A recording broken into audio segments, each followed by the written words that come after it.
Until recently, video games have only been seen as a solo activity, one where people create characters and create new lives to live out fantasies.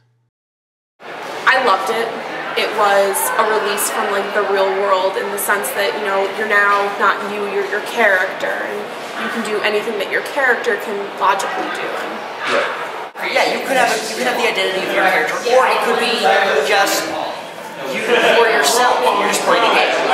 There are many different levels of social interaction online with that, especially in Warcraft and Call of Duty and Star Wars Battlefront 2. But with the advent of online gaming, people are seeing video games as a new tool to communicate with one another and build communities. Tons more availability for interaction with other people in other areas. I mean, online gaming has, kind of changed the world. StarCraft, online. World of Warcraft has connected people. There have been marriages on World of Warcraft. There have been funerals on World of Warcraft.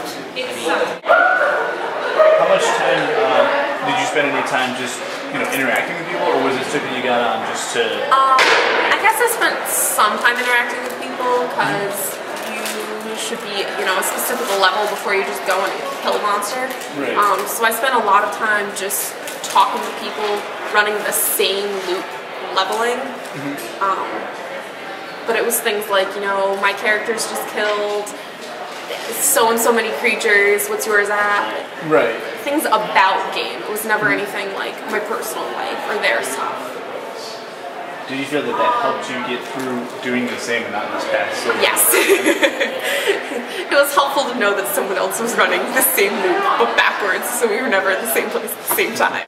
There are friends I've met purely through online, like through people I've known in real life, or people I've randomly met online who I've so much become friends with. I mean, it's certainly not the level of friendship you have with like seeing someone in person, in my opinion, but it's a friendship nonetheless. With the increased popularity of social networking sites like Facebook and MySpace, it seems that even tabletop gaming has been changed. So kind of moving on to like Dungeons and Dragons and sort of pen and paper games, how has social like Facebook, social connection via email, AIM, things like that enhanced your gameplay, or does it affect it at all? It actually really does affect it. My DM for my 4.0 campaign, we set it in ancient Greece, so we've called it D&D 300, movie 300. But he does a lot of individual character backstory via Facebook messages, emails, what have you. We call them ninja notes, a lot of people do. But things like my character. We talked with PC Gamer's Chris Lai to see how he thought video games were helping change social interactions, and how games themselves have changed in response to their new roles. Players can create content with each other, right? They can sort of perpetuate the experience with one another. And like kind of looking at it from like a business perspective almost, by designing it in such a way that like players can compete against each other, they can fight each other, they can talk to each other, they can form guilds together.